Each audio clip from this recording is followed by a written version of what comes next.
many kids being found in these lakes, man. This is MTGV, and you with Miss V. She keep her ear Welcome to in, the everybody. string drum to a beat. Please smack that thumbs up as you come in.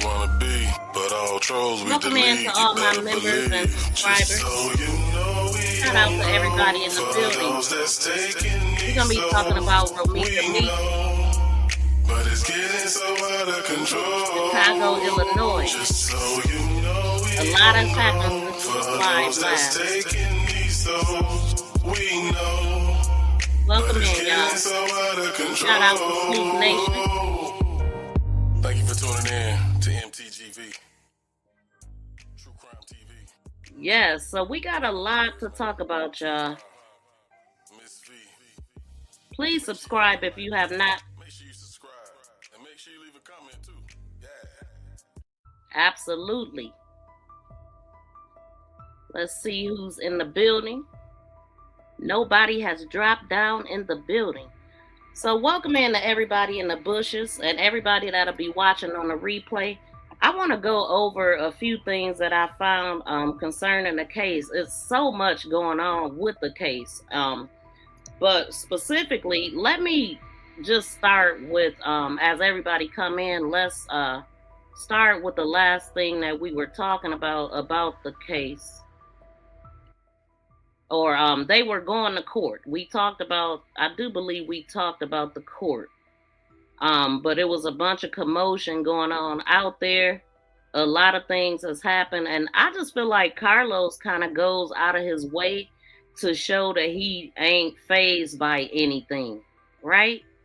So one thing I wanted to point out too is when I was looking at this video, the guy that's on the ground that we can see, he has on pink. And on the back of his jacket is a logo or something. That's not Carlos. Carlos, I'm sure he was on the ground, but that's not the person that we see. That looks like that was Romeca's family that had on like I seen a person with a pink hoodie on and he had on some pink shoes, I believe. You could see that this guy got on pink and something on his jacket. What's his name? Carlos had on a hoodie. And so I don't believe that that was him right there. And you also see his friend creeping over there like he was about to help him out or whatever. But, you know, that didn't go well for him. So I got a couple still shots, but I peeped that out. I'm like, that's not Carlos right there that we can see. But we can see the guy right here. He see his fist balled up right there.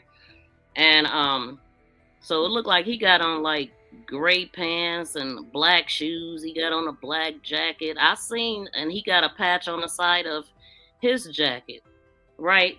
So I don't know. Listen, this friend ran up to help Carlos, but it was nothing but a bunch of cops right there. So it really was nothing that he could do to help out anyway, even though he wanted to, you know, be able to say, hey, I ran up to help my dude or whatever. But so pretty much, okay, so I did like a free shot on that. You could see them rolling the guy over. You could see the cop there. Behind the cops are the females that was, you know, Romeca's family was back there behind, right? So, I mean, listen, wasn't nothing about to happen too much because the cops was right there. You know what I'm saying? Like, they was right there with their tasers in hand. You know, right there to stop it and break it up. So wasn't nobody gonna get hurt too bad out there, right? We see all that. So when he ran up to help, he knew that it would be help for him as well. I mean, this is the scene before the you know, Romeca supporter even did anything. I'm just saying, I mean, but then it quickly went left. You know what I'm saying? I noticed that, you know, in the midst of all the swing, the spinning and all that, he was doing some Mortal Kombat moves, some Chris Brown and Michael Jackson. He was doing all kind of twirling and moving around, but I didn't see him. He wasn't, this wasn't no fight. Okay. This was just a little disagreement. This was the Mortal Kombat move. Then he bust out, looked like he's about to do a split right here. Like it was a lot going on with that day. But everybody lived to see another day. Nobody got hurt out there, and they were released pretty quickly, I'm sure. I didn't hear nothing about buying money needing to be collected or nothing like that. But this dude knew that he wasn't gonna get hurt too bad because the cops was right there. They was right there to stop everything. But as far as Carlos, like, he went live later that day, and it just seems like he go out of his way to let people know that he ain't phased. He ain't phased by nothing. So that's me also pointing out the pink that this guy has on us on the ground. And it's a female that's recording it. She got fur on her on the sleeve of her coat. Looked like she got on a long trench coat with fur around the hood. I don't know where she came from, but she was the one with the camera. And I guess this was a picture that Lowe's posted, closely right after everything had happened. And I'm just showing here, you can see the difference in the photos. And this is something also that he posted. Now, it's a big difference with punctuation and what things may mean, right? Because we see that he wrote right here, I say to myself, damn the kids. That, not to me, that mean F them kids. The way that he wrote that, I say to myself a lot, damn the kids. Okay, but had he put an apostrophe right there at damn, it would have said something different. It would mean something different to me. Now, when I'm going to read it with the apostrophe, I say to myself a lot, damn the kids. Now, to me, that means, damn, what the kids gonna do? What about the kids? Ain't nobody thinking about them, especially him. So I don't know what he mean. Do he mean F them kids, or do he mean he thinking about them first? But we know he wasn't thinking about the kids first because of what happened to Romeca. And according to what Romeca wrote, he was saying damn them kids, meaning F them kids, right? According to what she wrote right here, because she was complaining about him not getting a son, buying things. He'd say one thing and do another. And this happened in August. I remember the August court date coming up, but I don't remember. I think he said something. If y'all knew what happened, y'all wouldn't be saying that or something. So something happened around this date of August 20th. I know, as a matter of fact, it might have been because I had some pictures in here that showed where he had broke into her house and all of that stuff. That might have been around the same time. Let me see if I could see a date on. I don't think I took this out. Hold on, y'all. Let's see if I can find a date here. Nope, it ain't no date on this. I don't think. Okay. So there he is outside of her window. So it had to be somewhere around here, I'm going to think. I'm going to leave that up anyway. But she said, how long does it take for a baby daddy to get over his first baby mama? And I'm asking for myself. This Inga got to get off my D. And that's funny. And be a dad. I'm tired of getting popped up on at my job and school. So it seems like they had practice before they did this pop-up at the school, near the school or whatever, far away from his home. It seemed like they was practicing, and those ways wasn't getting to her. So let's try another school and let's do another pop-up. You know what I'm saying? That's just what I'm kind of getting out of this. Oh, let me put this back up that I'm reading. Because that's what was going on. She was getting popped up on all the time. Okay, and so and getting fought on. She said she tired of getting popped up on her job and school, ready to get fought on. Inga, go fight them other bees you clearly don't want. And we know that a fight broke out. They said he had Romeca in a headlock at a school pop-up, down the street from the school. He had her in a headlock. Okay, her and Carlos was going at it before old Holly decided she was going to grab her weapon. And I wonder how Holly is Holly right now. Was she holly and jolly for Christmas this season? Because she didn't get a chance to take them cutesy pictures that she was teasing everybody about that she was going to be taking. They were going to be taken. So how holly was Holly this Christmas day? Okay, and so she said, I only argue with you about my son. And F a million. Well, shoot, I didn't black this out. And F and a million. Gas and disrespectful B. A million Angus. Okay, so she's and I'm a effing a million Angus and disrespectful. B, if I'm such a hoe about it, don't want you on my mama, G. You don't have my number or my address. Now, there was something that Carlos had wrote saying that he didn't know her address and all that. I'm gonna pull that back up if I didn't take it out. But she said B, but now I'm such a hoe. But don't want you on my mama, G. You don't have my number or my address. I'm tired of you playing with my name on me. Mr. Always say I'm a do or I'm a buy my son something and don't.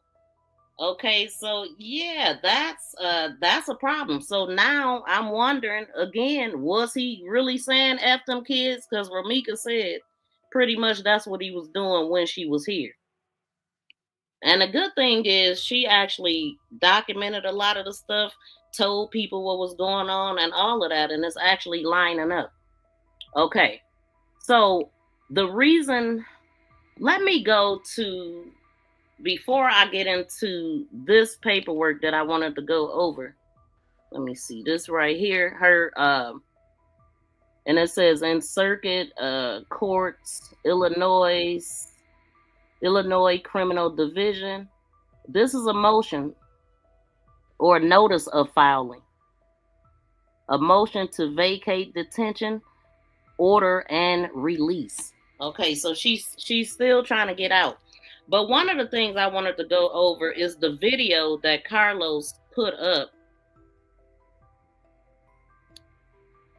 right after all of this stuff happened. And like I said, he goes out of his way to show that he carefree. He don't care. He really don't. He goes out of his way to let people know that he don't care. And you will hear that. But before I do that, let me put this video up right quick. Okay.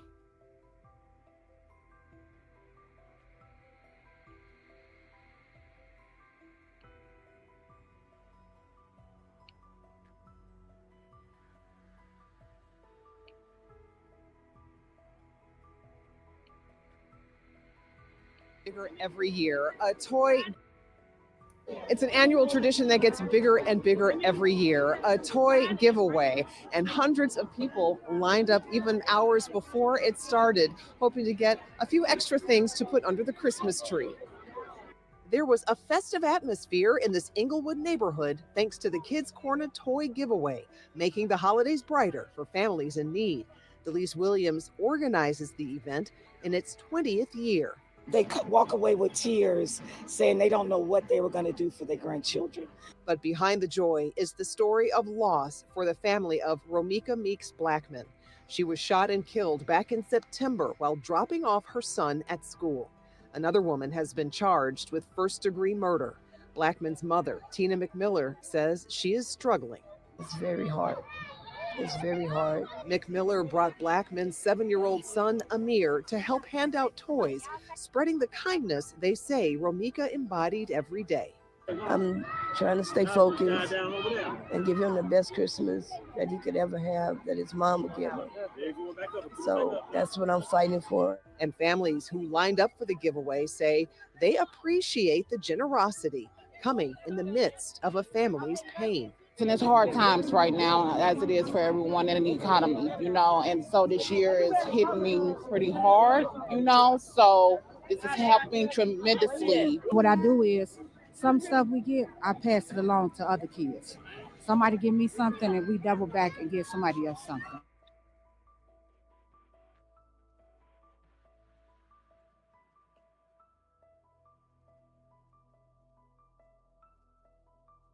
Wait, hold on, y'all. Okay, and then his grandmother put up a video. She put up a video of Romeca's son, like thanking everybody for what they had done and stuff like that. I'm gonna pull that up right quick.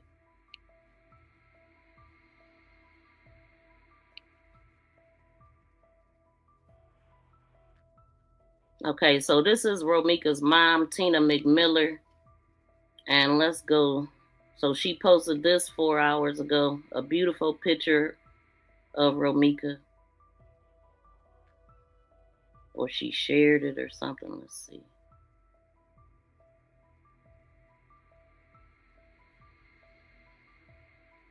And don't stop mentioning her name. Don't stop sharing her story. We don't care who behind these fake pages. For Holly, Romeca got the whole world supporting her and her family.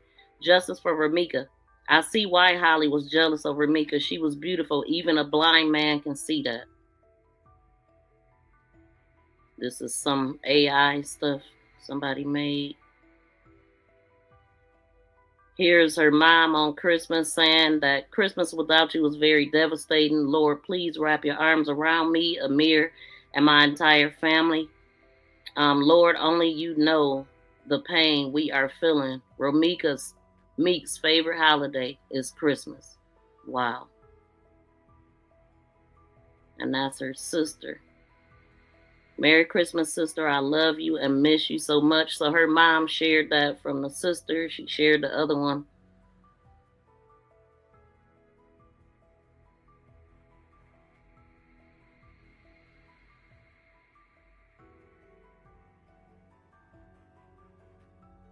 And we had already, oh, wait a minute. What happened to the one? So I don't see the video now that was here before.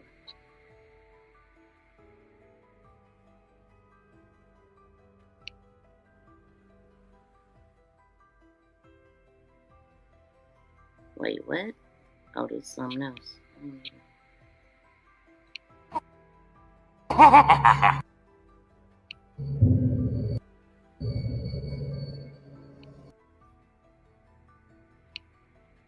Okay, hold on, y'all.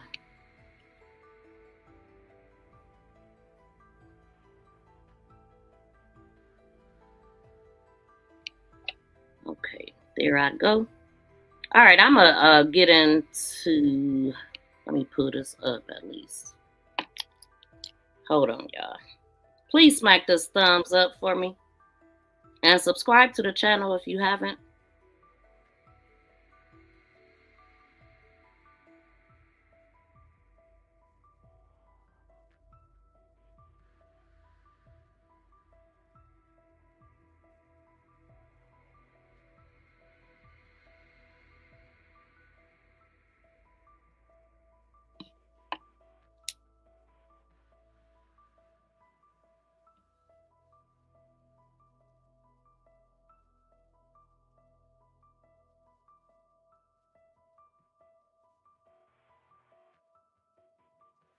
I'm looking for this video when Carlos was okay. So for Christmas, Carlos was at his family's house and he was over there for whatever reason. He went over there to go live, just to show that he didn't give a damn. That's how I feel.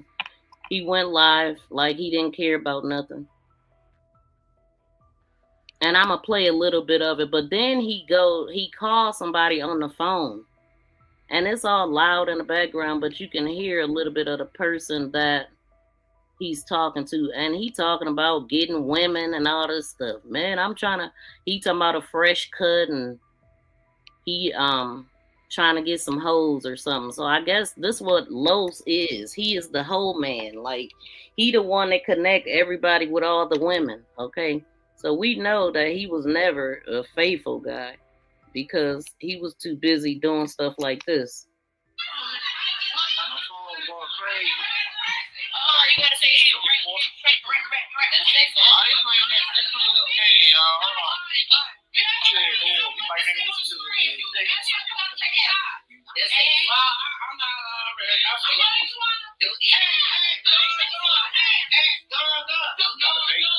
I see you, Mar. Thank you. So yeah, this Christmas Day, the house is packed. Everybody having fun. They're playing games on the TV. It just looked like he just went to where the action was at. So it seemed like he's still living his life. He don't give a damn about what nobody thinking or whatever. Welcome in, Marcy. Justice for Romeca Meeks Blackmon and Amir. Absolutely. Shout out to my BFF in the building. How y'all doing? And thank y'all for tuning in and dropping down. And the people in the bushes, y'all please smack the thumbs up. So yeah, this is what this was to me. You know, a carefree, I don't give a damn. This was on Christmas Eve. And you know the trial thing or the court hearing stuff happened on the 23rd. So this is him with his, you know, he had the little lip thing going on.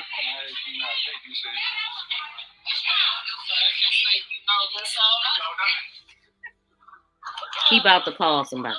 Or they gonna call him. I don't know which one.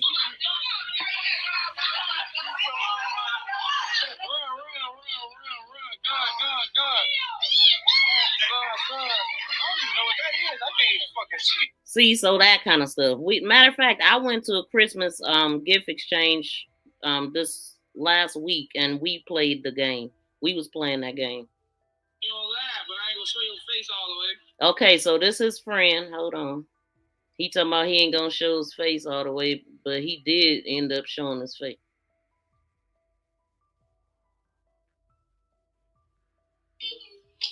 Good, what you on?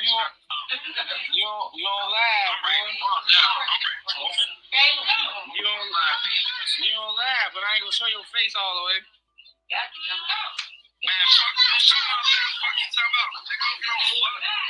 You ain't no shit though. He said after I show my face, he don't care. Okay.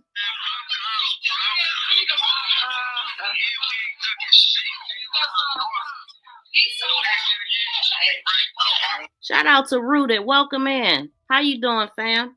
Good to see you. Welcome in, Marcy.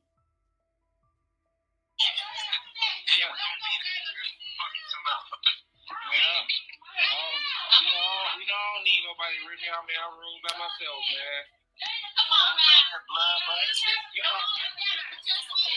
You know, I pop out by myself everywhere, man. I don't need no numbers or nothing.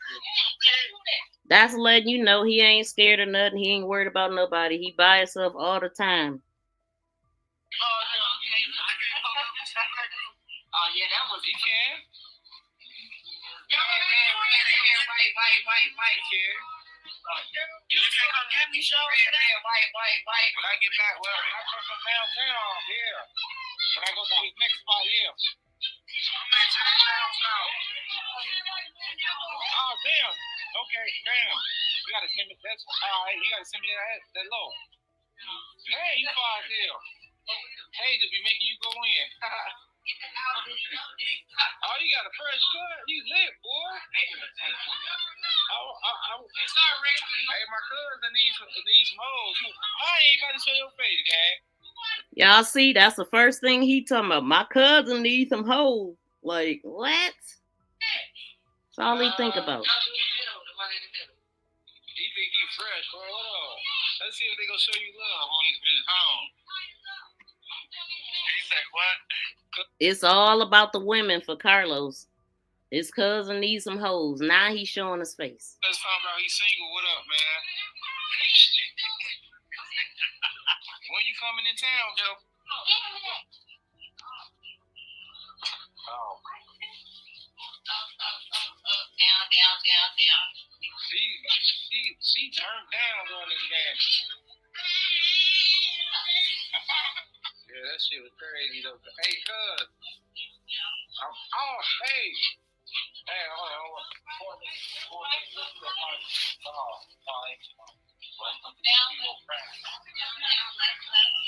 coming.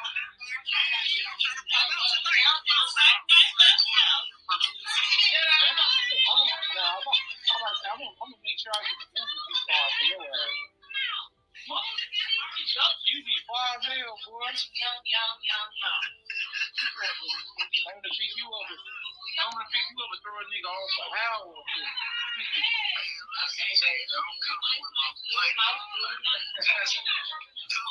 So yeah, he just wanted to show everybody that he's still living his life like he been living his life. He ain't worried about nobody, nothing. He ain't worried about nobody touching him. He's still by himself. Catch him outside. To her car, grabbed the gun, came back shooting. That's not self-defense, baby. Now this is the one I wanted to look. This one with her mom. And to leave her lifeless like that, that is your baby's brother. What kind of woman are you? Now that is crazy. Like they wasn't thinking at all. Now, how could they ever be siblings after this? You know, like it's gonna take them to be strong to be able to even come together. They probably not gonna like each other. I don't know, but the baby was 6 months, could have been hurt, could have been hit. His mother put this baby in danger, and everybody that was out there that day, because bullets ricochet, right? Okay, and how close was she to Romeca to get all that blood on her? She allowed you and Carlos to take her baby out with your child to eat dinner.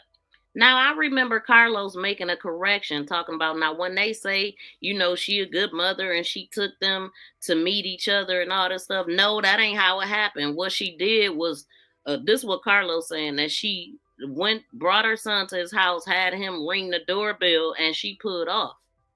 And he said he was on his way to take them, meaning old girl Holly, not so Holly probably at this moment, and the baby to the airport. So when he said that, and he said he had him call his mom right back. So yeah, that way he'll be able to get her phone number, right? Here, call your mama. He can get her phone number. He probably had his own phone. I'm not sure, but he was able to call his mom, and she said, he told her that he was about to leave to take them to the airport, and she was like, I'm about to come back and get him. And she was like, no. So he said that's how he ended up with his son. That's how they met each other. It wasn't because she wanted them to meet. Don't make her look like she's a monster, because she's not. So he was saying that against her mother, and what she said is what I'm gathering. She's not. And I just want justice. Someone must pay for this. If you want to say that she blocked your car, her hood of her car is in the back of your car, and Carlos' car is in the front of hers. Make it make sense.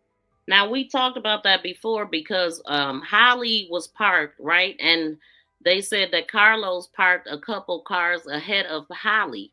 And when Romeca put up, she put up right next to the empty spot. So she wasn't blocking nobody in. Her car was right there where nobody was parked at, but she was in the street.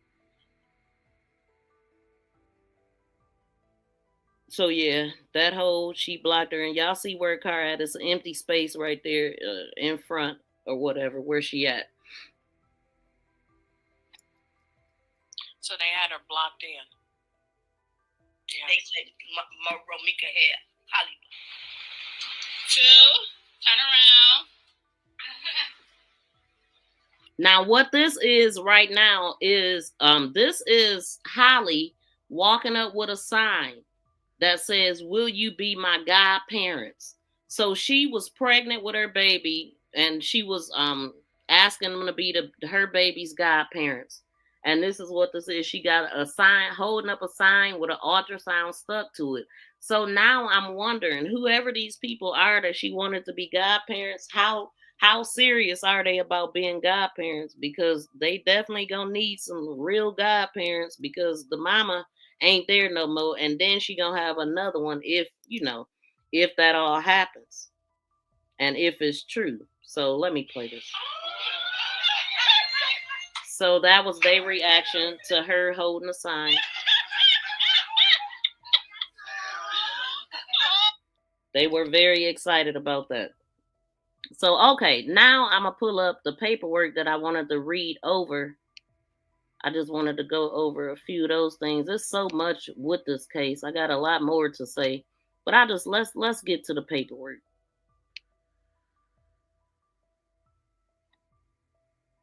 Everybody out here, see what I'm saying though? Everybody out here living their lives. You know, Holly is locked up. Her baby can visit her in prison. You know, her family can still talk to her.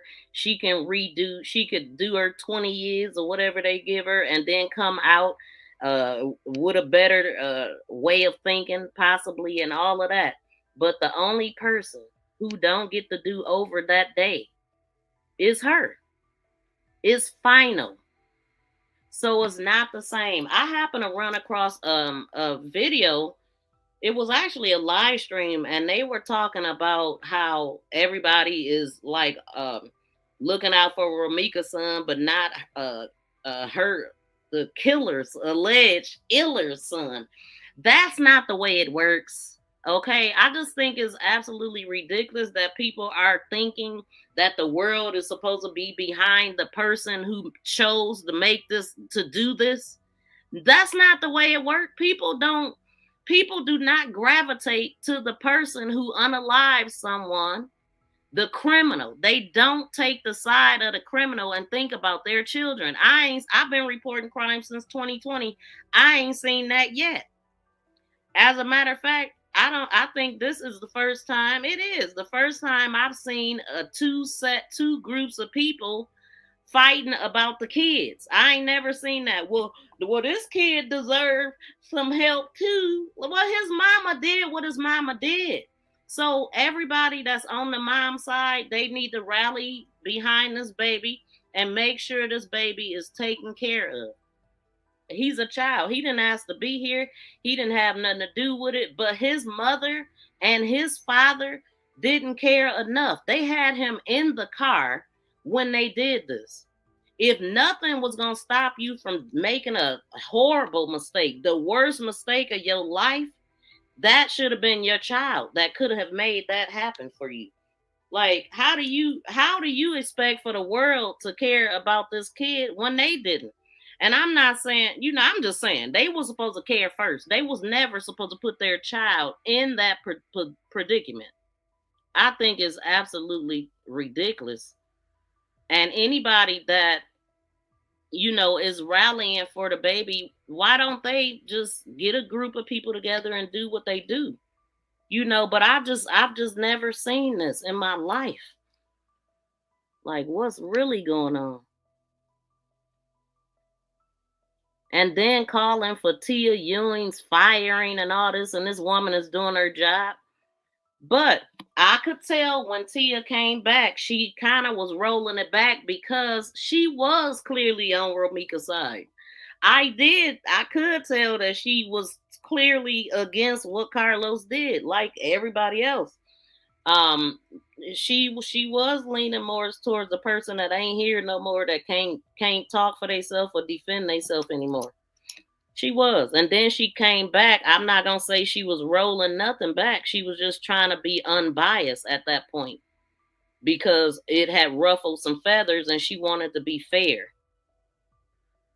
But she see what's going on just like everybody else. And then her husband happened to be the same person that helped with the kids' delivery of the toys and all that. It is sad. Y'all, please like and comment and subscribe, and also share this out. Okay, so I'm going to get to this paperwork, and this is a motion for relief pursuant to Illinois Supreme Court rule. So this is Holly's lawyer filing a motion. Let me put this paper that I'm looking at. This one. Yeah. I'm not going to pull up everything either. I'm going to just pull that part up. And I got another.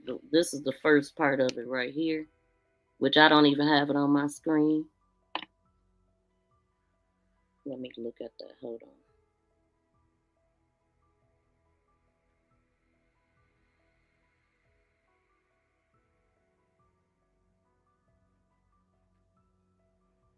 Okay, so it says in the Circuit Court of Cook County, Illinois, Criminal Division, People of the state of Illinois versus Quadajah Johnson, to assist state attorney. So it says notice of filing. Please take notice. Hold on, I'm turning this around.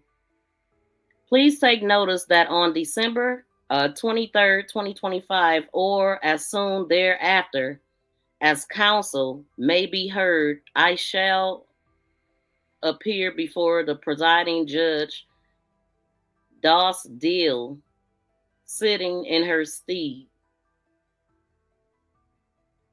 usually occupied by her in Cook County, Illinois, and then and there review. Motion to vacate detention order and release defendant from pretrial detention.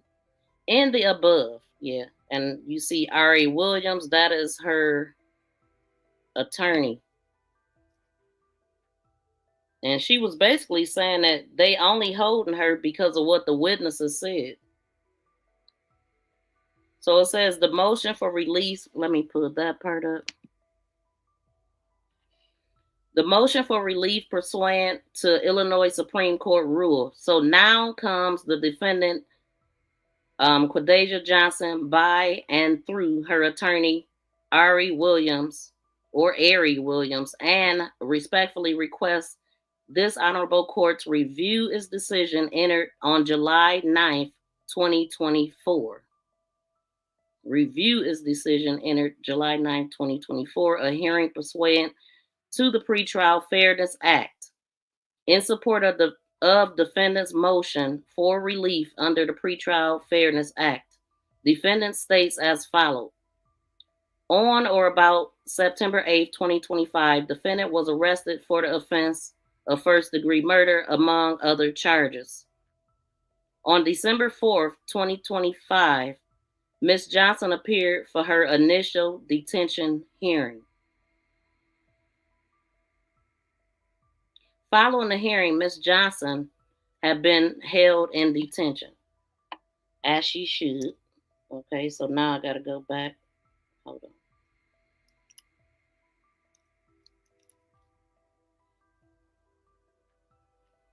Do this.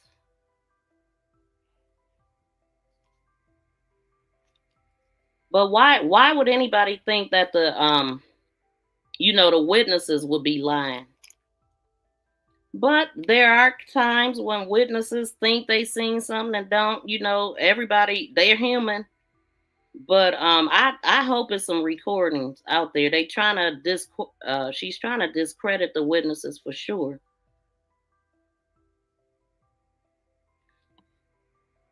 Okay, so on December 4th, Ms. Johnson appeared on her initial detention hearing. Following the hearing, Ms. Johnson was held in detention. So the state of Illinois was abolished in requirement that the defendant post monetary bail in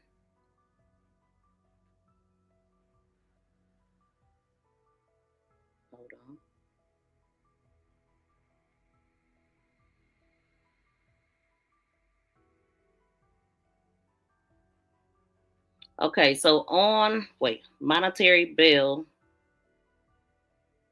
Where? Are we still there? Hold on.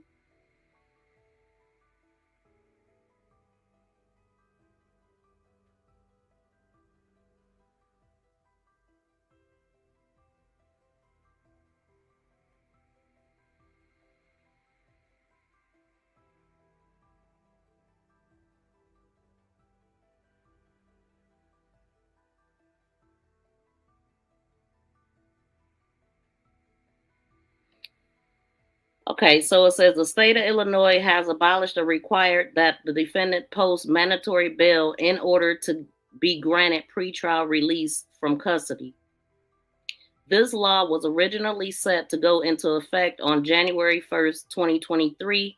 On December 31st, 2022, the Supreme Court granted the superior order staying the effects of the pretrial release provisions that abolish monetary bail in Illinois. Okay, so we don't want to read all that. Hold on. Got time for all that. So as of September 18, 2023, a defendant may only be denied pretrial release upon the filing of verified petition by the state and after the court holds a hearing and make required written findings.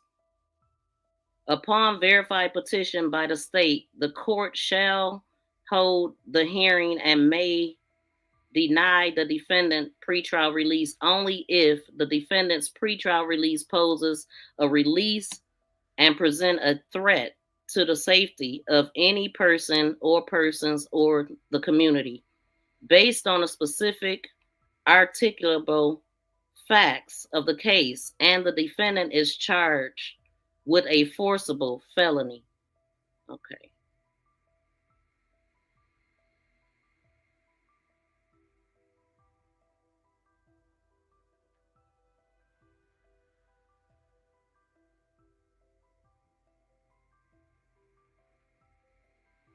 Hold on, y'all. Finding something more detailed.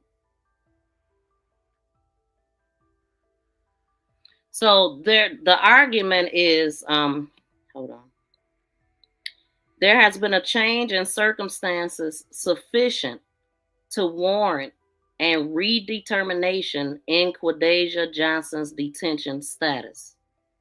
It says, in recent cases, the appellate court has held that circuit court must find changed circumstances before it alters an existing order to detain a defendant.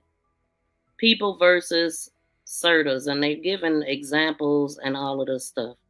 Okay. It says, since Ms. Johnson's last detention hearing, counsel has since had the opportunity to speak with her family, review discovery, and understand more about the case than what was originally understood. I'm assuming. Hold on, I gotta move it. Let's see.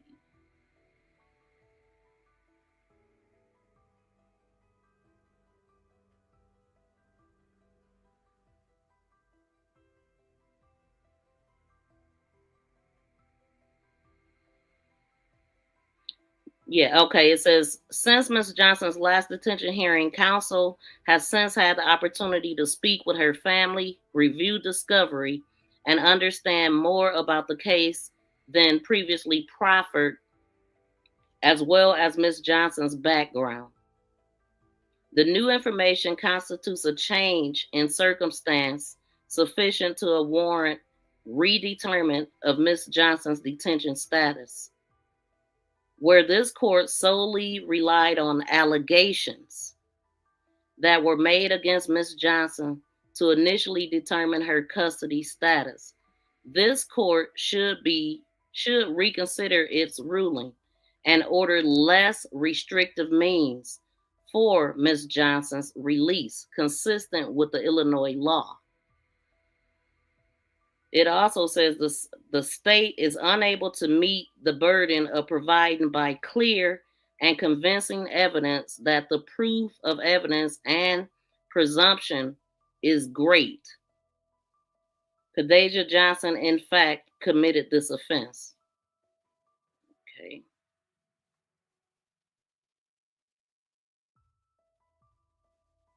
And then it says the circumstances and facts of this case do not weigh in favor of any of the factors court considered when determining whether a defendant poses a real and present threat, I would think, but hold on.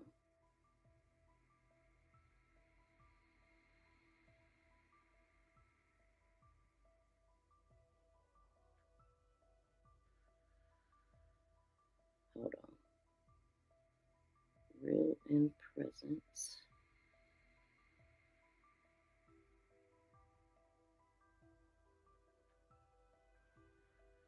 Yeah, so it says the circumstances and facts of this case do not weigh in favor of any of the factors courts consider when determining whether the defendant poses a real and present threat to the safety of any person. And she was real, willy-nilly with that weapon. So I don't know.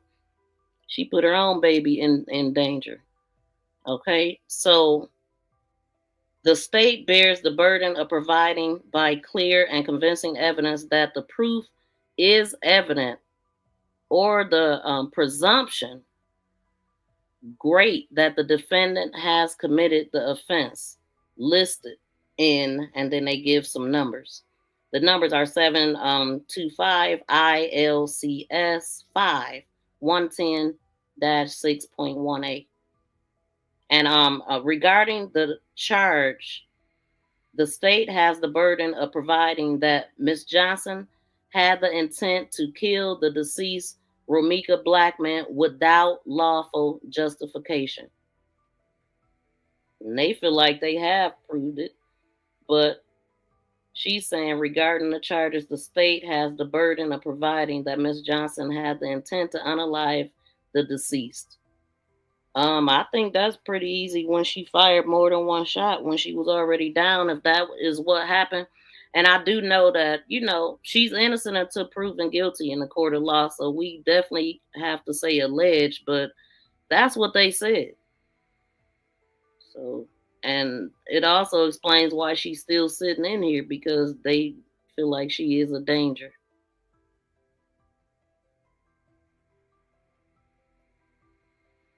It says the state cannot prove this by clear and convincing evidence. The state cannot prove that Ms. Johnson intended to unalive or do great bodily harm to the victim without lawful justification when Ms. Johnson acted in defense of herself and her 6-month-old son. This is what she's saying. Now, I also heard that Carlos said that she ran up on her and hit her. I heard Carlos say she jumped out the car on bully mode, straight bully mode, when he was at the DCFS.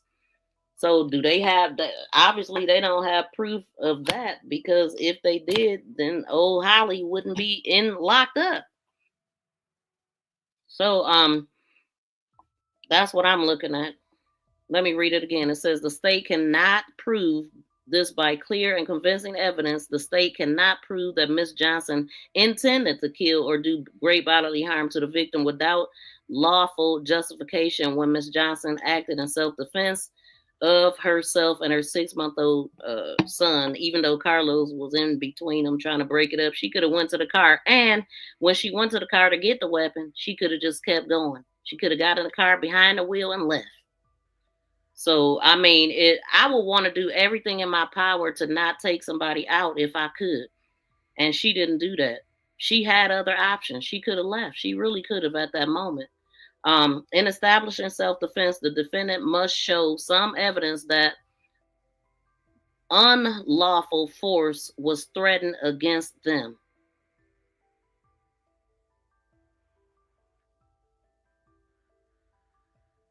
Hold on. In establishing self-defense, the defendant must show some evidence that unlawful force was against them. The danger of harm was imminent. The defendant was not the aggressor. That she actually believed that a danger existed. Force was necessary to avert the danger. This is all the stuff they got to establish in self-defense. And to me, all of this stuff is against Holly, but let me read it. So in establishing self-defense, the defendant must show some evidence that unlawful force was threatened against them. The danger of harm was imminent. The defendant was not the aggressor. That she actually believed that a danger existed. Force was necessary to avert the danger. And the type and amount of force was necessary. And that her beliefs were reasonable. Like when she said, I was in fear for her life. for my life. Was that reasonable or not? No, in my opinion. Anyway, additionally, thereas the law does not require the aggressor to be armed for self-defense to be justified. So it don't matter that Romeca didn't have a weapon. If she felt like she was defending herself and she was in fear for her life and all of that, then that was good enough. But she wasn't in fear for her life because Carlos was in the middle and all this stuff. That's why she locked up right now. But anyway, let me just read the facts. We see everything that we see, and she could have left. Like I said, a scared person wouldn't have even never showed up in Chicago because she don't live there. The paperwork, the information that I put up, she lived far from there. Let me see, do I even got it in here? And then I'm gonna go back to that. I don't think I do because it was so much I was trying to put in here that I couldn't. And then this dude, he be sitting here, he want pity. Look at his face. Feel sorry for me. You alive. You alive, okay? He alive. Only one that can't do over is Romeca. Let me put it. This is what we reading here.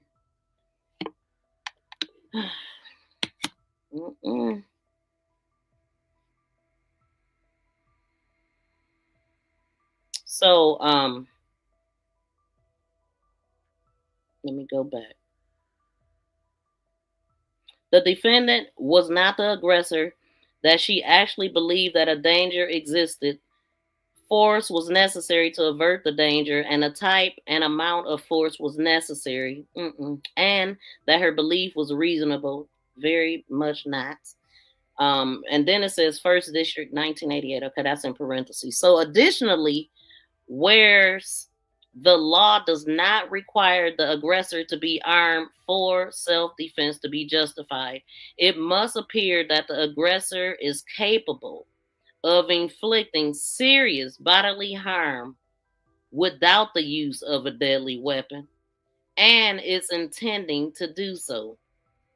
Man, what did Romeca have? They was about the same size and all of that stuff. Carlos was in the middle, choking and holding her back. So basically, like I said she got jumped. I mean, she couldn't go if she wanted to because he had her in a headlock. And at some point, she did get in her car.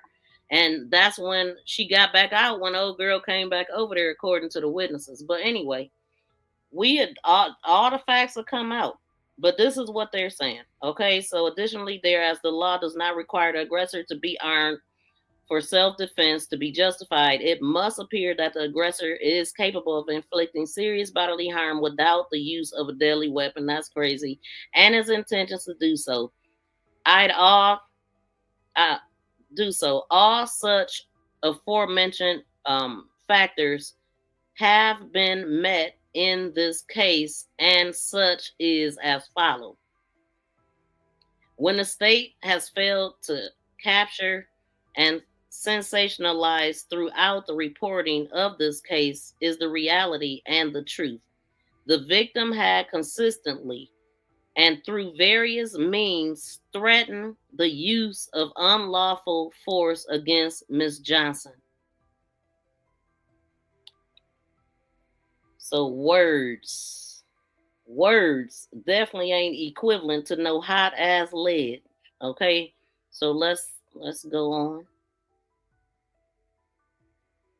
Words.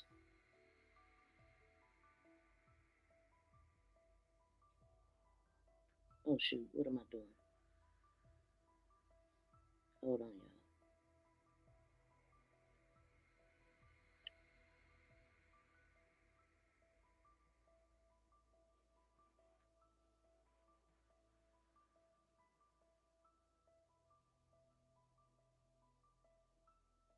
And it says threat to safety or any person. The state bears the burden of providing by clear and convincing evidence that the proof is evident or the presumption great that the defendant has committed an offense listed. Okay. Regarding the charge, the state has the burden of providing that Miss Johnson had the intent to kill without lawful justification. Okay, hold on. Let's go. This is getting mixed up here.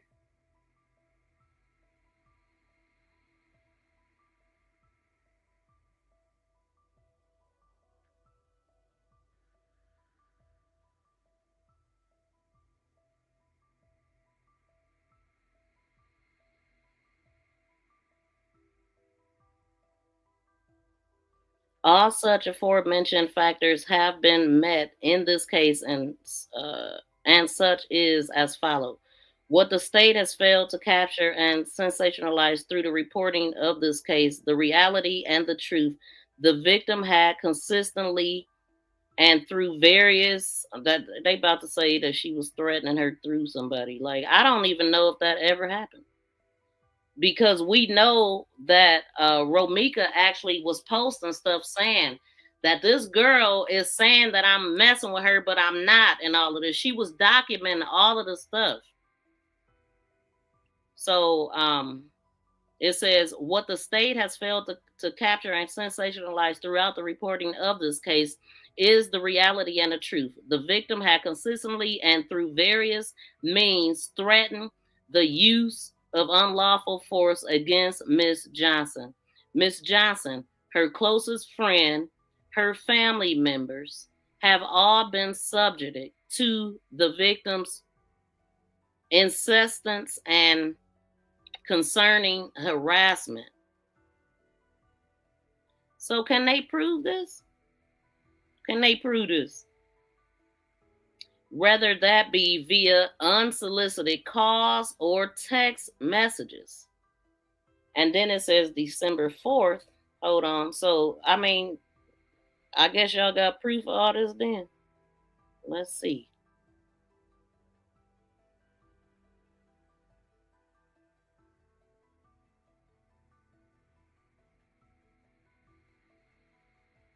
Hold on, y'all. Let me try not to skip nothing.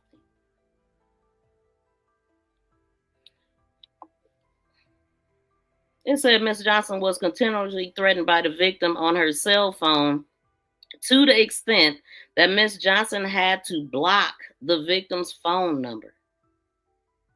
The threats from the victim were relentless, even have gone as far as to find Miss Johnson's grandmother's phone number, calling her grandmother and making it clear that it was her intent to unalive Miss Johnson.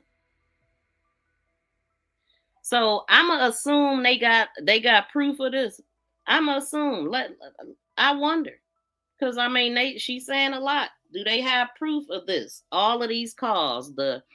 Surely she saved all of this, right? Surely this is gonna be easy to prove if it happened. Even if she was threatening and doing all that before, those are just words. When she was in front of you, what happened that day? Because once she was in front of her, Carlos had her in a headlock and he was standing in between them.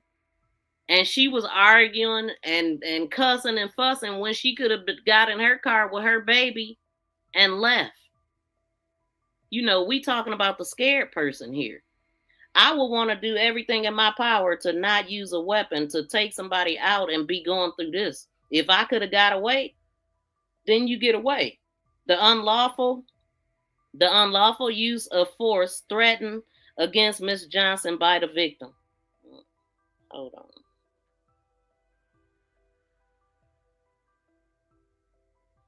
Words is words.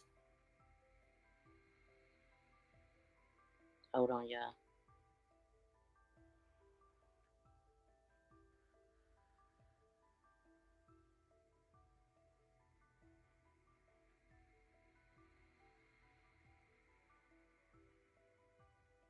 So it says the threats from the victims were relentless, even having gone as far as to find the grandmother's phone number, calling the grandmother, making clear that she had the intent to kill Miss Johnson. The unlawful use of force against Miss Johnson by the victim was grave and real. The unlawful use of force threatened.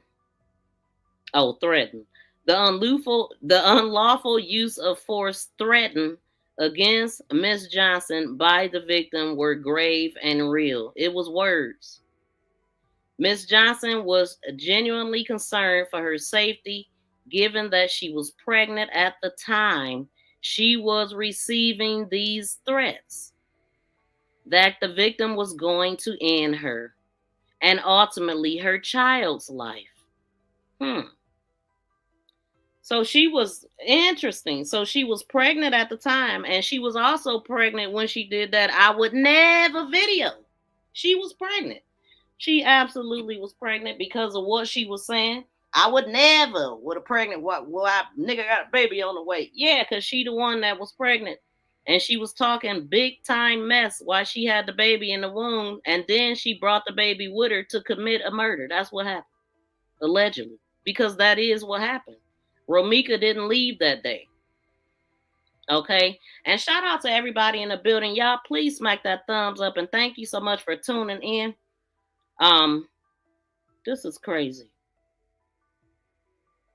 Do y'all got it recorded saying this? Do you got a phone call from her phone saying this? You got the text messages? I mean, I would think not necessarily. Even if she had all of that stuff, that still don't explain the day that it happened.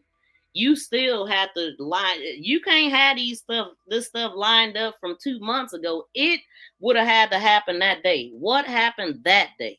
It don't matter what she did in the past if she did, if she did, because I ain't seen no proof, but this is what they saying. So I'm assuming they got proof. But that don't mean they do. Because at the same time, Romeca was saying what she was saying too. Now I can believe that it was some going back and forth.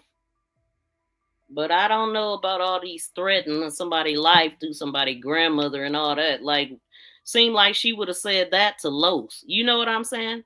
She would have been saying that kind of stuff to Los. But why didn't they say him? And why did they put her grandmother in it? And is her grandmother willing to take the stand and verify this stuff? Is she willing to get up there and say, yep, she said this to me on this date. I felt this way, that, yeah. Did this really happen? Or is she just throwing granny in it?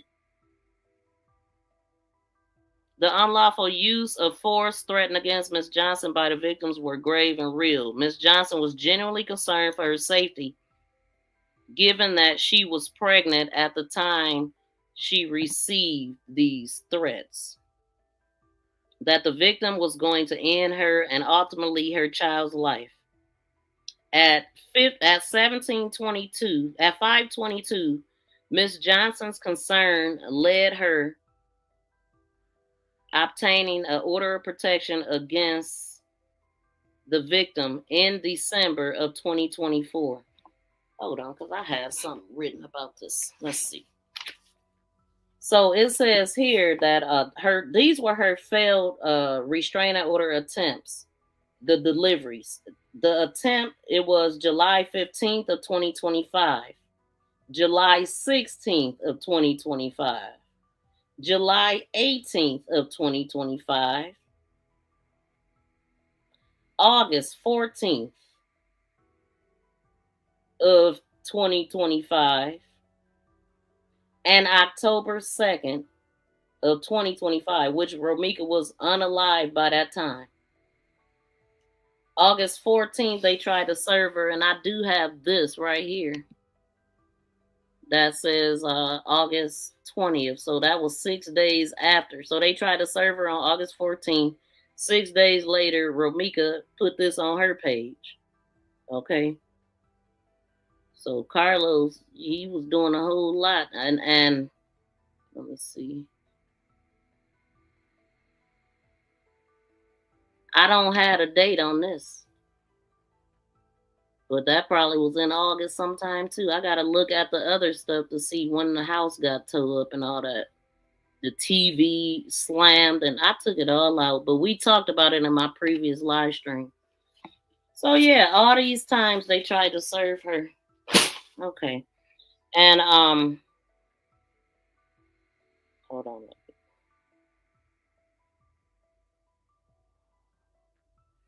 Okay, so it says At 5:22, Ms. Johnson's concerns led her to obtaining an order of protection against the victim in December of 2024.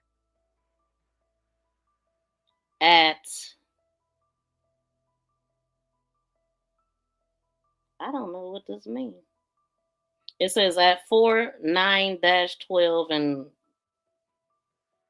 5:14. This order of protection was granted in July. So basically, the stuff that I read that I got written down, I can understand that better than reading here. But they just going through that. So it says the order of protection was granted in July. Okay, so and I wonder what took it so long from December. It took from December 2024 all the way to July for it to be granted.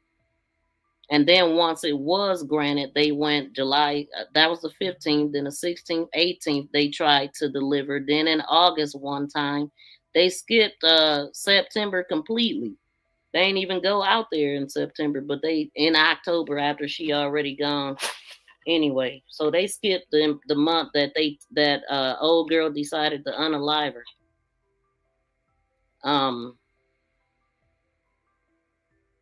So the order of protection was granted in July of 2025, a few months prior to the incident.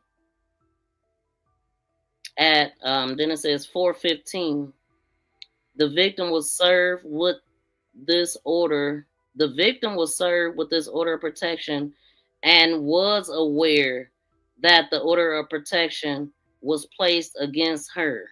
And then it says see some exhibit. But that's not what Tia Ewing reported. Because as a matter of fact, I wrote these dates down on something that Tia was talking about, and it says failed restrainer attempts, orders delivered. So they never delivered these, even if she did know, because somebody might have told her or threatened her. I don't know, but it's saying that she didn't. So which is it? Did she know about the orders or not? She definitely knew that somebody was trying to get some paperwork because she was talking about it. Like somebody was lying on her and saying that she was doing stuff she said she wasn't doing. And then we do know that Romeca was in school as well as working around the clock. So I really don't know when she had time to do this. I mean, because I got like 4 nurses in my family, 2 of them my siblings, the other one's cousins, right? That nursing is not easy. It's hard. It's a lot of book work, studying, and that major test is like anyway. It don't also make sense to be in nursing school and dealing with this kind of stuff because you're going. I mean, you can't be a nurse and have all of this stuff on your record. So it's who lying?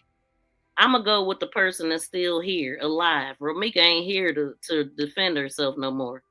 Shout out to Rap City. I'm probably saying that wrong. But that's crazy. She stalked Romeca. If anything, Holly got some mental issues. I believe just never got it checked out. Yeah, it does sound, I've heard somebody say that it seems like the elevator don't go all the way up to the top floor. And also the mother seemed off. But I don't know these people. I haven't seen them, but I could believe it. Like, you gotta be a fool. You got to be slow Joe to even do this stuff. This before anything happened to Romeca on July 20th. Romeca went the courthouse and talked to the judge, and she told Judge that Holly came to her job and she got mail and Holly. Also, Romeca went to the courthouse. Romeca on July 20th. Well, this is August 20th but then they do say July, it was granted in July of 2025. Okay, so Tybo know a little bit about what was going on. I'm going to have to get that information. So while Quadajah was over obsessed, Roro was living her best life, focused on what matters. Exactly. I mean, she's working all these hours in a day. She got to go to school. You got to get ready for that big test. This is not easy. Miss Johnson was dead wrong. Shout out to T. Beezy. She sure was. Absolutely. She was scary. And she was setting this up as the way that it looks. You know, everything is alleged. She's innocent until proven and, you know, guilty in the court of law. That's why we say alleged. But the evidence is looking like they planned this. They couldn't get her at the son's school or whatever, and they found another way. But how do these women taught the other women when the man is the one who's supposed to have the loyalty? Yeah, now that's the sad part. And that's actually how Romeca was. Like, I mean, because I remember hearing something about Carlos telling her that she need to check these women when they popping up to her, telling her stuff and all of this stuff. And she said something like, what I look like checking women, you the one that I'm got the relationship with, or you the one that's supposed to be loyal to me or whatever. And she was saying that she would never be fighting somebody over a guy or whatever. But at the same time, her mom said that she came to her and told her she was tired. She was tired of doing all this fighting. She was tired of going back and forth with this guy. And she left. And that showed old boy something different, you know. But again, innocent until proven guilty. If I remember correctly, the court docs Holly had with the judge via Zoom, she was more concerned about a Roro jacket. Wow, okay. So this jacket came up in court. I remember hearing about a jacket that saying something about Los. She had on one of Holly's old, I mean not Holly, but wore one of Romeca's old jackets or something like that. But then I also heard that Romeca found out about Holly because she said she left her bathrobe at his house. So she sounded like she was, see, this is what it sounded like to me. If Holly was pregnant doing all this, and her and Los and Romeca was still kicking it. Holly was salty. She was pregnant with this man child, and he was still kicking it with his baby mama. She was mad. So because she can't control the man, she can't stop him from being a hoe. Let's just put it on the woman. So let me do this I would never video. So I'll let her know. Let me let her know I left my robe over there. Let me put up this I would never video so she'll see that I would never do that while I'm pregnant and you still dealing with him. Girl, you supposed to run off. So to me, she was trying to run Ro off. She was trying, that's what it sounded like to me. And she don't sound like a scared person. A scared person would have never did that video. So that I would never video is going to be the same video that's going to get her life in prison or whatever they decide that she should have, because she was taunting her, talking about a bathrobe and talking about what she would never do. I don't nobody care what you would never do. You the one came in on a relationship. But you know, the person who fought it is this man right here, because he the man in the middle that was keeping it going. He the only reason why one knew each other business. Like I said, wouldn't he have been the more likely person to say that you know, she found out this stuff from him? But no, she put her grandmother in it. But we know when they asked her about this piece of mail that she had, because they was asking her about Romeca's address, and she talking about, well, we share the same kid father. Yeah, so he was the man in the middle and playing the middle and the sides, and he was on old Holly's side. It's clear that's whose side he was on. And so it's crazy that I just want to know how far is her grandmother going to go with this? Because did the grandmother really get the call, or did they put the grandmother in? So the order of protection was granted in July, a few months prior to the incident. The victim was served with the order of protection and was aware. So I just want to know how is she saying that? How does she know she was aware if they never delivered anything? I want to know that. But it says the victim was served with the order of protection and was aware that this order of protection was placed against her. And it says, see exhibit. And then it says in parentheses, copy of OP continuance order noting respondent Blackmon was served in open court. Whoa. Copy of order of protection, I guess. Copy of OP continuance order noting respondent was served in open court. And it says a copy of the transcripts for June 18th, 2025 hearing regarding the order of protection was tendered to the court at Ms. Johnson's initial detention hearing, December 4th, 2025.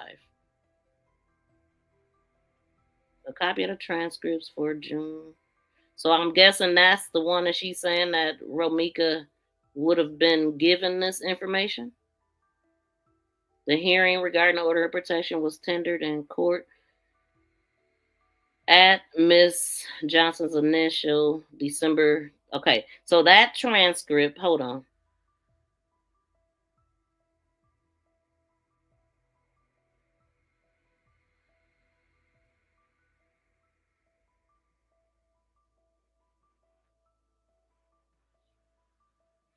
So that transcript illustrated the victim's inherent aggression and hostility, not only towards Miss Johnson, but towards the court as well. So I don't know about this. I don't know about this court date and stuff. So Romeca and Holly, if they had a court date, wouldn't they have seen each other face to face then, or was it a Zoom court thing? Like, I don't know this. I'm gonna have to investigate this. But this is what the lady is saying. That let's see, a copy of the transcripts for June 18th hearing or 2025 hearing regarding the order of protection was tendered to the court as Ms. Johnson's initial detention hearing December 4th. That transcript illustrated the victim's inherent aggression and hostility not only towards Ms. Johnson but towards the court as well. Release the tapes. The court frequently asked the victim to stop, and that she was not doing anything to help her case of why Miss Johnson. Well, I would be irritated too if I was in court and somebody lying on me. But man, they got this to use against Romeca. I didn't know they had this. Hold on, y'all.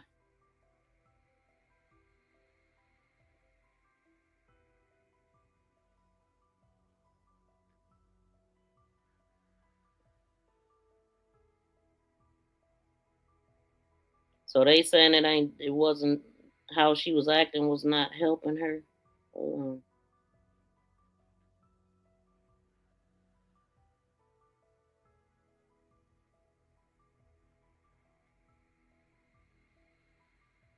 Okay.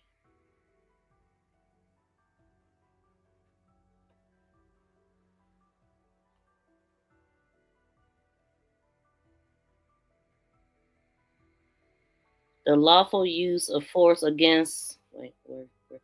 Hold on. That ain't where I want to be.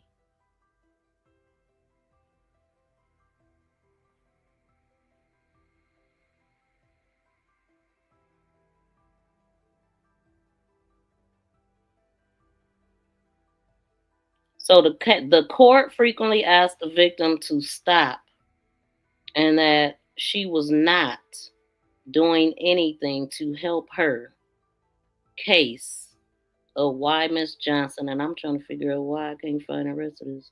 Hold on.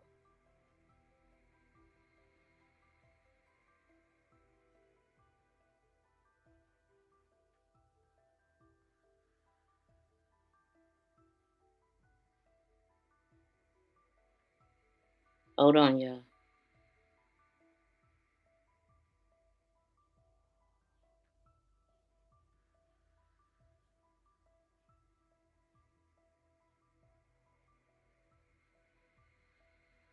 Okay, so the courts frequently. Wait, why is this on my screen? Hold on. The court frequently asked the victim to stop, and that she was not doing anything to help her case of why Miss Johnson needs an order against her. So it sounds like, according to this, that Romeca was irritated in court, and they saying that she was being aggressive and hostile, and she wasn't helping her case by showing that aggression or whatever. But it just depends on what she was saying. I'm guessing all this stuff gonna come out in court as evidence if they gonna use her character and all this stuff. And so the court frequently asked the victim to stop. Okay, hold on. So why she needed an order against her. Hence, Miss Johnson has indeed shown and made clear that unlawful force was threatened against her. Really? Further, the danger of harm was imminent, where Miss Johnson reasonably believed that she was in danger by the victim. Hold on, let me. We ain't gonna act like she was innocent in all this, because you can't. How you gonna be scared and talking mess? That don't go together. How you gonna be scared and go park on the same street that you know she gonna be on at some point? How you gonna be scared and talk mess? Period. How you gonna be scared and be? I'm sure she didn't call Romeca too. How did her and Romeca had a conversation about her robe being at his house? How did that conversation even happen? But it's going to be interesting, y'all, to get all the details, because we don't know. I mean, I don't know all this stuff personally, but I sure hope they can prove it. They show it to us. So, okay. So I'm going to read this part again. The court frequently asked the victim to stop and that she was not doing anything to help her case of why Miss Johnson needs the order against her. Hence, Miss Johnson has indeed shown and made clear that unlawful force was threatened against her. So, do they have proof that Romeca hit her? Further, the evidence of harm was imminent, where Miss Johnson reasonably believed that a danger by the victim existed and that the use of force was necessary. She might. Can she explain why she walked away from the scene to go get it and come back? Like, you can't do that. If it was already in her hand at the time, then we wouldn't even be talking about this, I believe. But you can't go leave the scene and then come back with a weapon. But see, that's why she's still in there, if you ask me. So hold on. Let's see.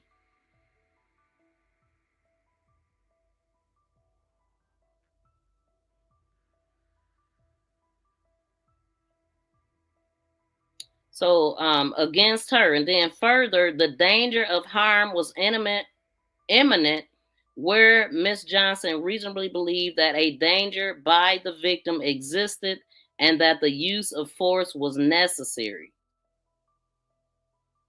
to avert the danger that the victim presented on the morning of August 8th, 2025.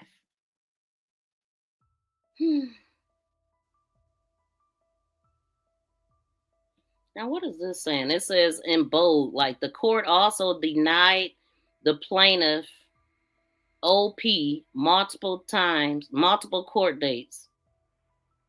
The court also denied the plaintiff order of protection multiple court dates. Is that what they're saying? Is that why it took so long? Like, because I'm trying to figure that out. But let me just read it. The court also denied the plaintiff OP multiple court dates, even on 6/18. For 7 months, no harm came to the defendant, Quadajah. Well, it's a Quadjo. When default 222 days, no harm, no meeting, no happenstance. 56 days after default order entered, no served, Romeca killed. Now, this is weird how it's written. Okay, we gonna just keep reading. Hold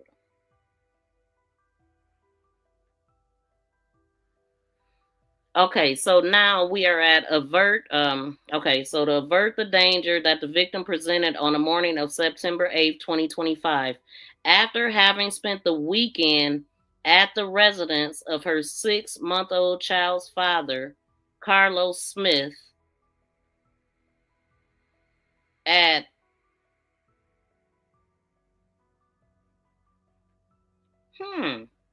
okay, so I got something I can look at. I ain't gonna say anyway, they saying the street was South State Street. So it says that the 6-month child's father, Carlos Smith, at South State Street. Both Miss Johnson and Smith drove in Carlos' black Mercedes to where Miss Johnson's parked Chevy Cruze on 21st West Cermak Avenue. Okay. So they got the address 20 West Cermak Avenue. But then this street, the street that he lived on was, it just say, it's like 21st. It's more to it. South Street. South State Street. Why didn't they park on that street? Why didn't they park on that street? I heard her mother even saying he didn't live over there, and why didn't they park? Why didn't she park on his street? I want to know that too. So anyway, let me read it. Smith drove in. Johnson and Smith drove in Smith's black Mercedes to where Johnson's car was parked on 20 West Cermak Avenue. ID'd at, what is these numbers? 22 semicolon 8 through 13. Oh, so Smith's Mercedes was double parked 2 car lengths in front of Miss Johnson's car, facing westbound on Cermak. In moving her child from the rear seat of Carlos' SUV, Miss Johnson placed her child in the back seat of her black sedan. At approximately 8:51, a white Kia sedan driving eastbound on Cermak is captured on camera making a U-turn facing westbound on Cermak.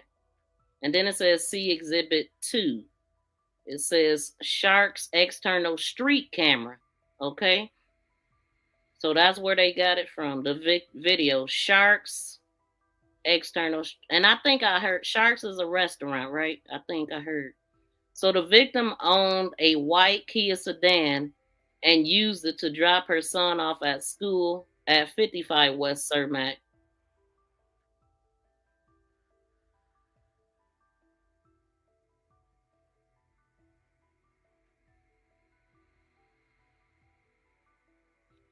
The son whom she shares in common with Smith. The victim blocked. She didn't block her. But it says the victim blocked Miss Johnson's car by double parking her white Kia on Cermak facing westbound. Now, I wonder if it was a car parked behind Deja, because if it was, she wouldn't have been blocked. But if it wasn't, she wouldn't have been able to go forward. She could have went back because like Romeca was parked in the street in near the empty spot, but she didn't like go to the curb and park or anything. But I wonder what was behind Deja's car. But it says the victim blocked Miss Deja's car by double parking her white Kia on Cermak facing westbound. Miss Johnson and Smith did not invite the victim over. Well, hell, it wasn't his house. It wasn't even the street that he lived on. So she didn't need to be invited over there. But anyway, the victim took it upon herself to approach Miss Johnson and Smith in an unsolicited manner, yelling at them. I told y'all I was going to catch you. That's what they said. Romeca jumped out the car saying. I told y'all I was going to catch you. See exhibit. It says Exxon body 3. And then it got some numbers. So it says witness 1. That's Carlos speaking to the officers on the scene at 0200 and 0212. An argument ensued between Johnson. That's 2:00 in the morning. Hold on.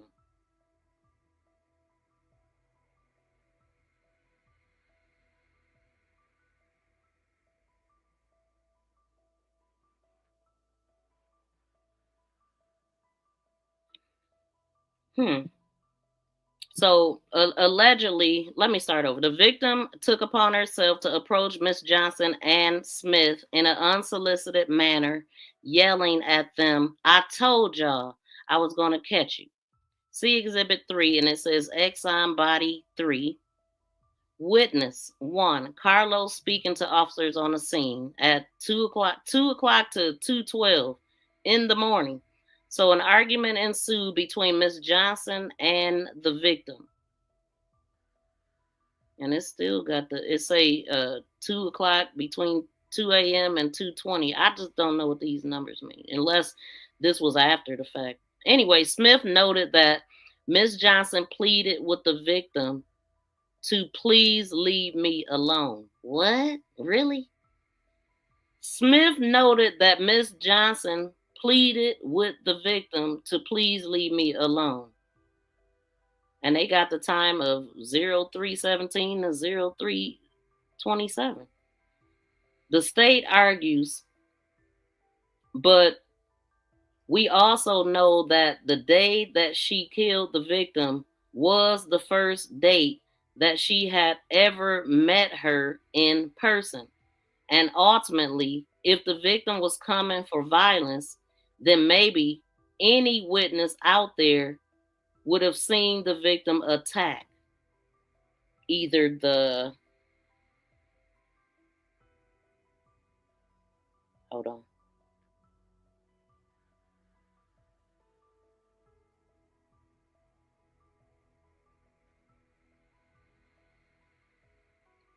In person. So okay, so if they did have a court date, were they on Zoom doing this court? The reason why they keep saying like this was their first time in person, but they just said that they had a court date and she was being how she was being.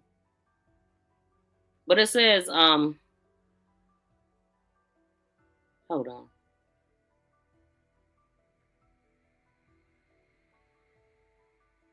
Let me go back because this don't make sense.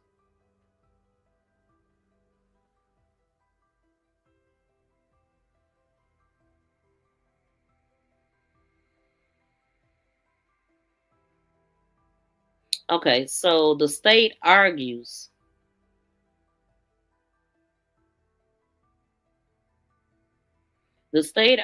but we also know that the day that she was killed, the victim was the first date that she had ever met her in person. And ultimately, if the victim was coming for violence, then maybe any witness out there would have seen the victim attack either the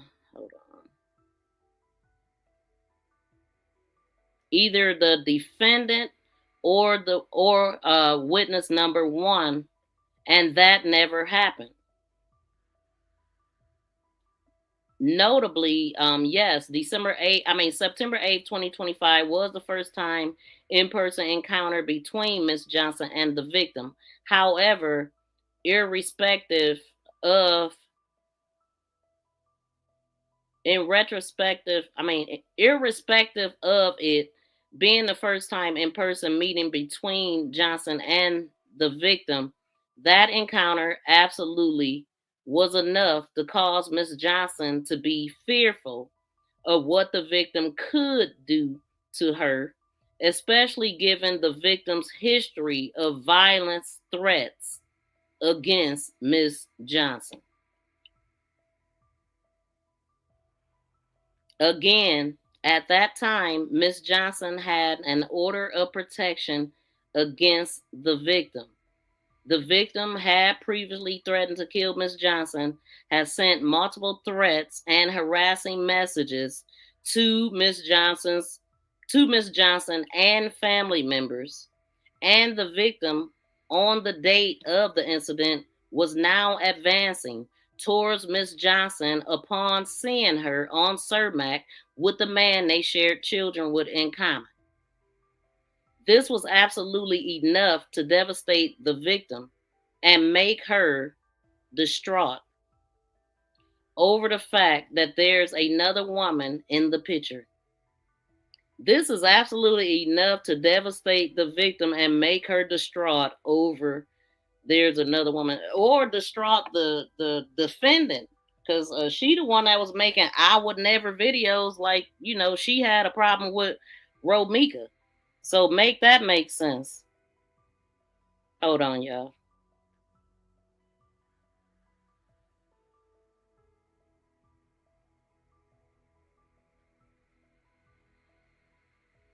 She made herself known. If that whole my robe I left in his closet and all of that stuff, she wanted to be known. She was taunting if that type of stuff was happening.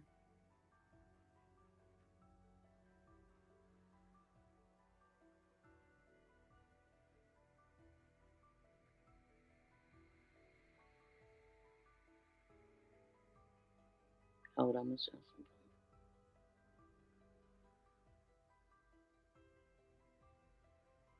So again, it says, wait, where's it at? Again, at the time, Miss Johnson had an order of protection against the victim. The victim had previously threatened to kill Miss Johnson, had sent numerous threats and harassment messages to Johnson and her family. And the victim on that date of the incident was now advancing towards Miss Johnson upon seeing her on Cermak with the man they shared children with in common. This was absolutely enough to devastate the victim and make her distraught over the fact that there's another woman in the picture. Well, I mean, they can try to make her build a case like that, but we also got stuff like this from Romeca saying that she didn't give a damn basically about what he had going on. She was trying to get him out of her life. She wanted to be left alone, you know? So let me see what y'all saying. Yes, she was antagonizing Romeca. Exactly, Rhonda. She absolutely was. My heart breaks for these babies. I mean, they the only ones that's without their parents. They didn't have nothing to do with none of this, didn't ask for none of this. But they the ones that got to live with this. And it's really sad.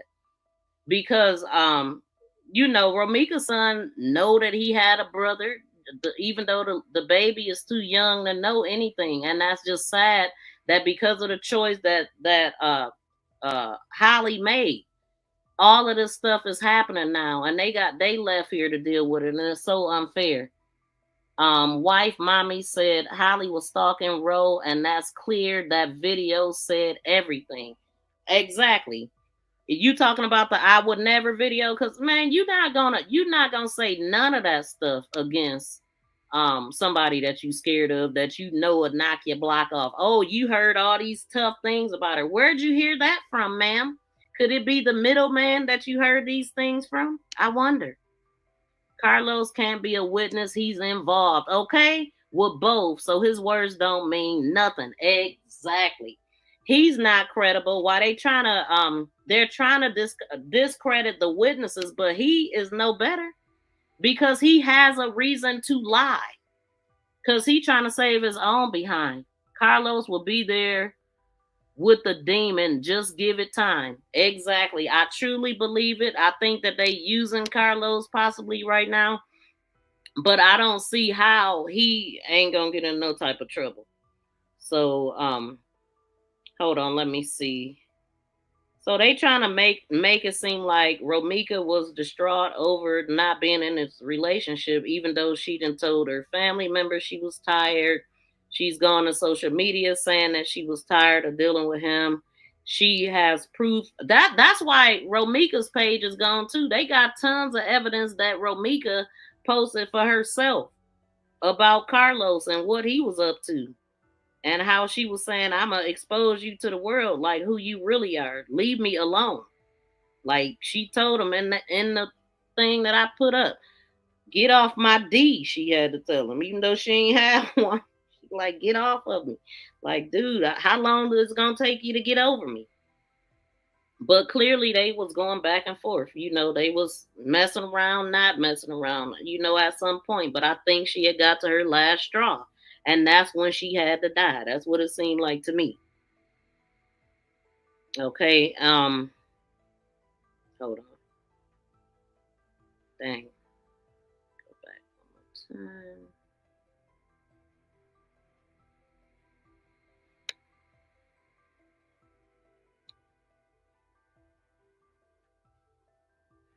Witness Juan Carlos stated to the police 2 hours after the incident that, hold on, let's see, because I'm missing this.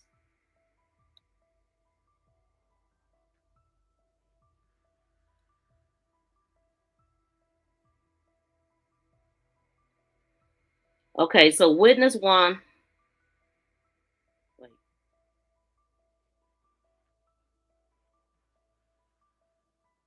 Dang, I can't see that. Hold on, y'all. We trying to get this.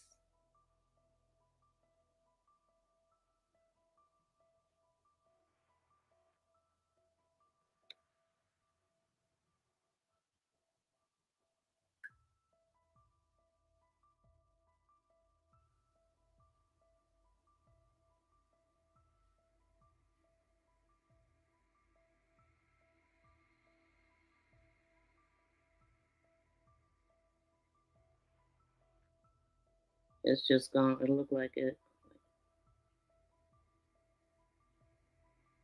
Defendant or witness number 1, and that never happened. Dang, so it skipped some stuff. I can't see it, but we've been hearing them. So defendant or witness number 1, and that never happened. Okay, so notably, yes, September 8th, 2025 was the first time. Wait, hold on, that went back. Hold on.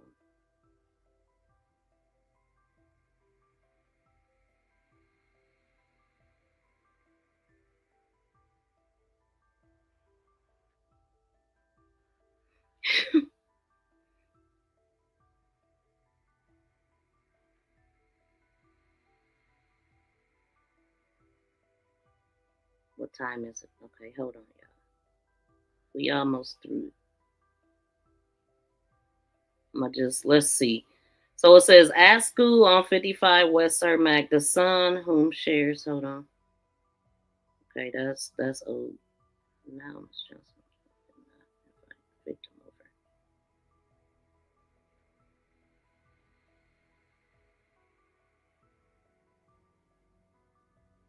And you know, one of the things that I had said, I was like, I wonder if Romeca even seen Holly out there.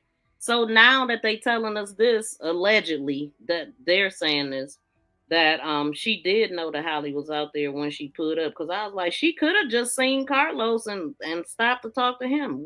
Who's to say that she seen him? But they saying that she jumped out talking about, I told y'all I was gonna catch it.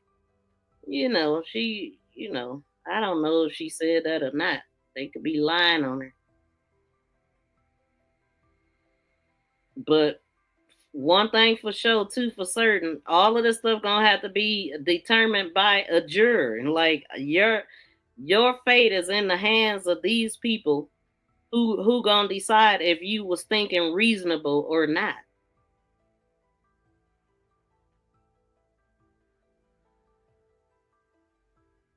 I want to know why they was parked on that street.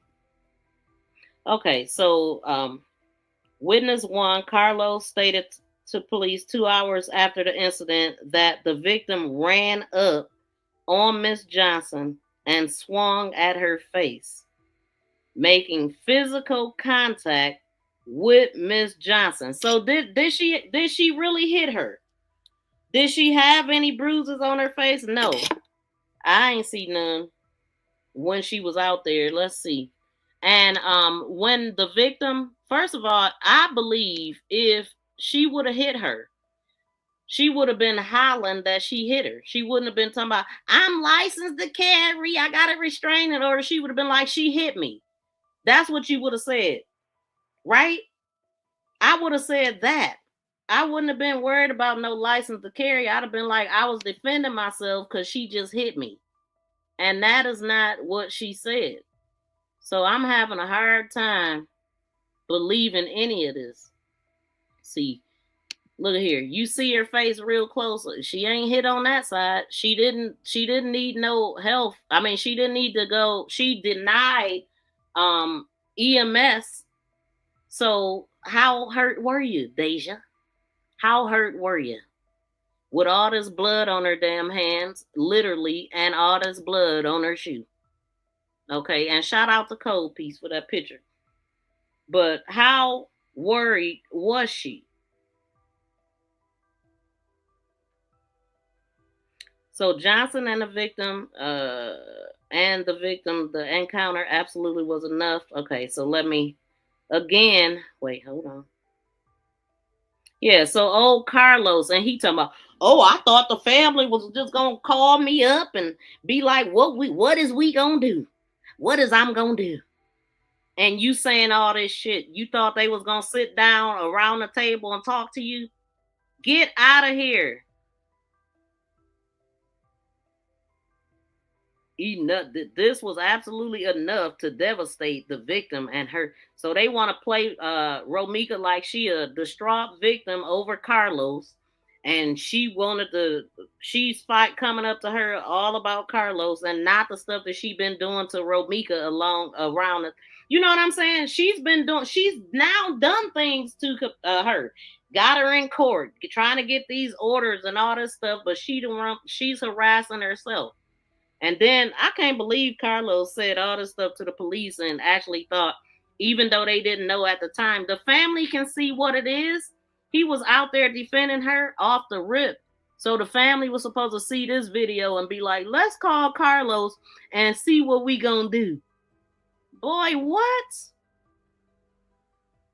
This is him out there, but they gonna call Carlos. He expected the family to talk to him. Anyway, this guy, Carlos, stated to police 2 hours after the incident that victim ran up on Miss Johnson and swung at her face. But did she hit? Hold on. Making physical contact with Miss Johnson. They got Exhibit 3.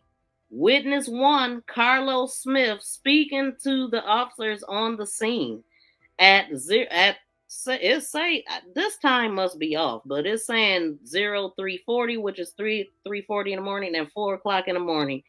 He was talking to the cops. So I guess, yeah, they were maybe went down for questioning, I'm assuming. Like, yeah, during this time is what I'm thinking, maybe. Witness 1, Carlos speaking to officers. No, this says on the scene. Okay, anyway, them times off, I think. The danger of harm was absolutely great and imminent. So after talking to Carlos, yeah, it was imminent. She got out swung and all this. Wow, like, boy, oh boy. Who really had the problem with Romeca? Who really had the problem? This sound like it was a Romeca and Carlos fight, and old girl inserted herself. I'm a fight for my man. Get up off my man. He my baby daddy now. Like, you got to be kidding me. But anyway, it goes on to say that she swung at her face, making physical contact with Miss Johnson. Then they got this exhibit, Carlos talking to the police.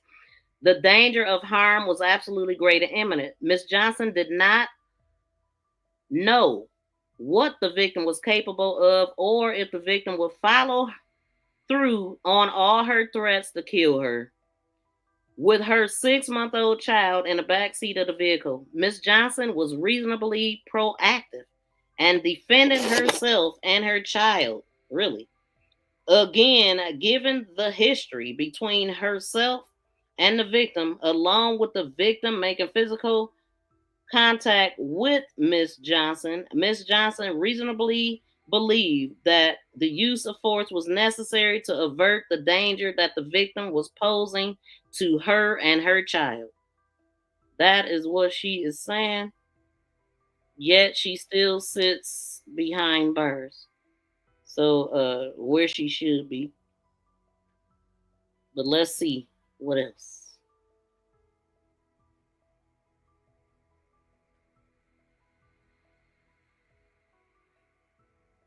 And it says, with her 6-month-old child in the back seat. So it says, Miss Johnson did not know what the victim was capable of, or if the victim would follow through on her threats to kill her, with her 6-month-old child in the back seat of her car. Miss Johnson was reasonably proactive and defended herself and her child. Again, given the history between her and the victim, along with the victim making physical threats. So they really using that restraining order, ain't they? Okay, making physical contact, between her and the victim, along with the victim making physical contact with Miss Johnson. Miss Johnson reasonably believed that the use of force was necessary to avert the danger that the victim was posing to her and her child. Okay.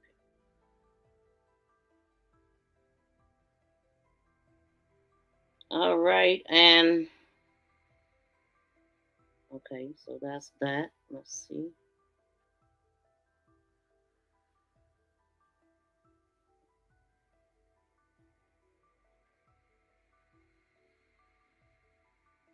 The state has failed to prove that Ms. Johnson committed the offense when improperly relying on uncorroborated witness statements that is not supported by video evidence. Okay, that is not supported. So, all right. So I guess we'll see.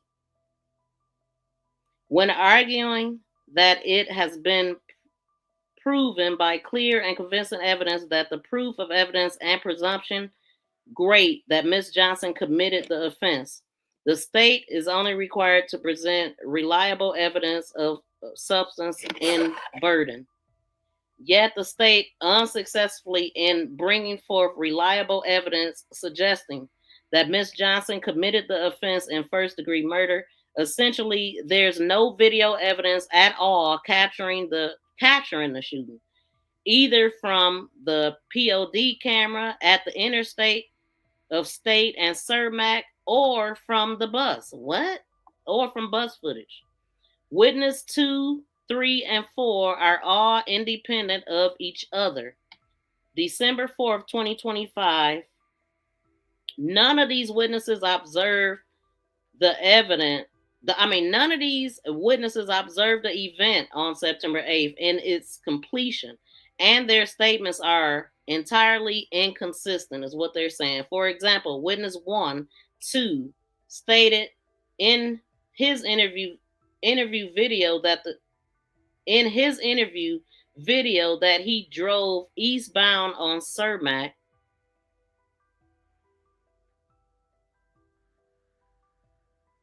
Hold on.